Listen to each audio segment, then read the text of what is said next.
Good morning friends. आज का हमारा टॉपिक है राजा राम मोहन राय, यानी कि राजा राम मोहन राय की सबसे पहले हम बायोग्राफी बात करें। देखिए, भारतीय पुनर्जागरण का अग्रदूत इनको, आधुनिक भारत का जनक भी इनको कहा जाता है। यानी कि जब इंडिया में मॉडर्नाइजेशन की शुरुआत होती है तो हम राजा राम मोहन राय से करते हैं। इनके पिता का नाम रमाकांत और माता का नाम तारिणी देवी था। भारतीय सामाजिक और धार्मिक पुनर्जागरण के क्षेत्र में उनका विशिष्ट स्थान था। वे ब्रह्म समाज के संस्थापक, भारतीय भाषाई प्रेस के प्रवर्तक, जन जागरण और सामाजिक सुधार आंदोलन के प्रणेता तथा बंगाल में नवजागरण युग के पितामह भी कहे जाते थे।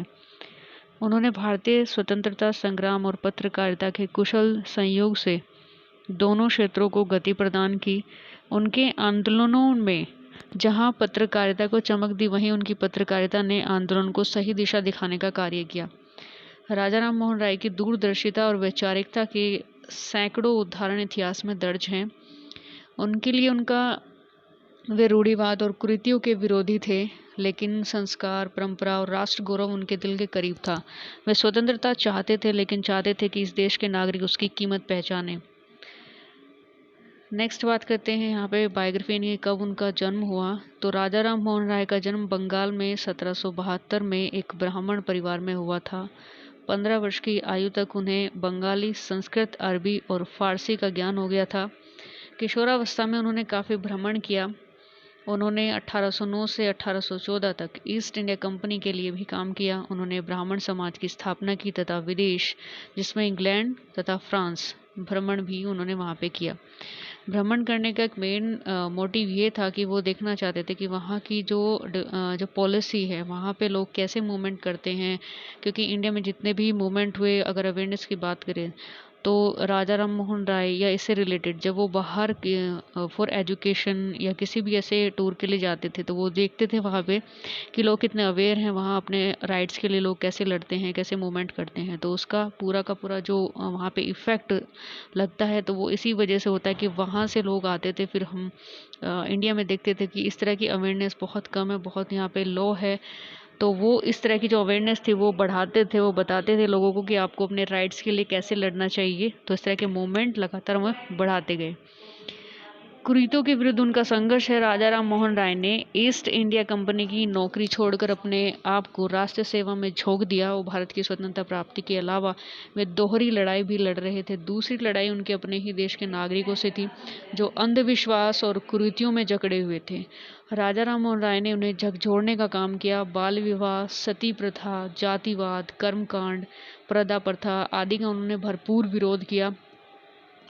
धर्म प्रचार के क्षेत्र में अलेक्जेंडर डफ ने उनकी काफ़ी सहायता की।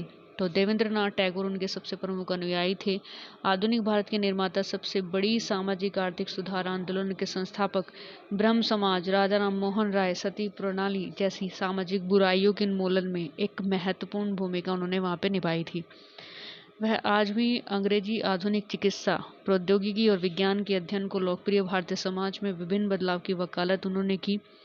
यही कारण था कि वह मुगल सम्राट राजा के रूप में भी वहाँ पे भेजा गया था। बात करते हैं इसकी पत्रकारिता की। तो और बहुत सारी ऐसी लेटर्स थे, बहुत सारे ऐसे पत्र थे जिसके आधार पर राजा राम मोहन राय बहुत ज़्यादा फेमस हैं। बात कौमुदी की करें या बंगदूत की करें, जो राजा राम मोहन राय द्वारा इस्टेब्लिश किया गया था, तो राजा राम मोहन राय ने मैनिकल मैगजीन, जिसमें संवाद कौमुदी, जिनका नाम था मिरातुल अखबार, एकेश्वरवाद का उपहार, यानी कि वहाँ पे सिर्फ एक ईश्वर को उन्होंने एक तरीके से फेवर करते उसके बारे में वहाँ पे बताया। बंगदूत जैसे स्तरीय पत्रों का संपादन प्रकाशन किया। बंगदूत एक अनोखा पत्र था। इसमें बंगाली, हिंदी, फारसी इन भाषाओं का प्रयोग किया गया।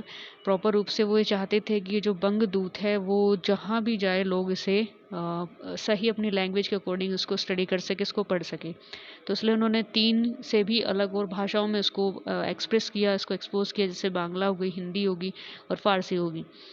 तो उन्होंने उनके जो शक्ति व्यक्तित्व, जो पर्सनैलिटी थी, जो स्ट्रॉन्ग पर्सनैलिटी थी का इस बात से अंदाज़ा लगाया जा सकता है कि सन 1821 में अंग्रेज जज द्वारा एक भारतीय प्रताप नारायण दास को कोड़े लगाने की सज़ा दी गई। फलस्वरूप उनकी मृत्यु हो गई और इस बर्बरता के खिलाफ रॉय ने एक लेख वहाँ पे लिखा था। यानी कि प्रॉपर रूप से वो जितने भी कर्म कांड थे, सामाजिक बुराइयाँ थी, चाहे वो धर्म से रिलेटेड हो, उन सबको, उनके सबका विरोध किया, उनके लिए प्रोटेस्ट किया, लोगों को समझाया। क्योंकि इंडिया में जब हम बात करते हैं सामाजिक बुराई की, तो आज से अगर 50 साल बाद पहले के 70 साल या जब तक हमारा देश आज़ाद नहीं था, इतनी गहनता से बुराइयां भरी पड़ी थी कि आज भी समाज में इस तरह की बुराइयां आपको देखने को मिलती है। भले ही कम परसेंटेज में हो, लेकिन आपको देखने को मिल जाती है कर्मकांड, जो आज भी लोग अपने धर्म के आसपास में अपने उलझे हुए हैं। तो इस तरह की जो चीज़ें थी, उनको पूरा पूरा उनका विरोध करके वहाँ पर राजा राम मोहन राय ने प्रॉपर रूप से अपना एक मतलब वो जो योगदान है वो वहाँ पे दिया है। अगर बात करते हैं इनकी सती प्रथा की, तो सती प्रथा का उन्मूलन भी राजा राम मोहन राय ने ही किया था। ये एक इतना क्रूर अपराध माना जाता है कि मतलब एक इतनी बुरी प्रथा मानी जाती है जो हिंदुओं में यहाँ पे देखी गई थी।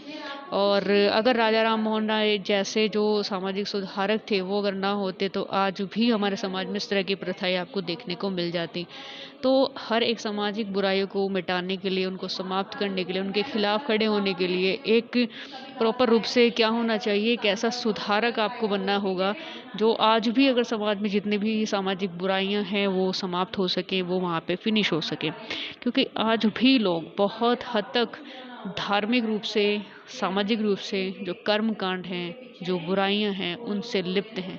आज भी हम जब अगर हम अपने गांव की ओर जाते हैं, तो बहुत हद तक हम देखते हैं कि अभी भी लोग अपने आप को मतलब बढ़ाना नहीं चाहते, आगे लेना नहीं चाहते। अभी भी वो 100 साल पहले ज़िंदगी को ही जी रहे हैं। वही उन्हीं के मतलब एग्जाम्पल सेट है। वो अपने पुराने उन बातों को ही बताते हैं कि देखो हमारे समय में ऐसा होता था। यानी कि वो खुद से ही ग्रो अप नहीं होना चाहते हैं।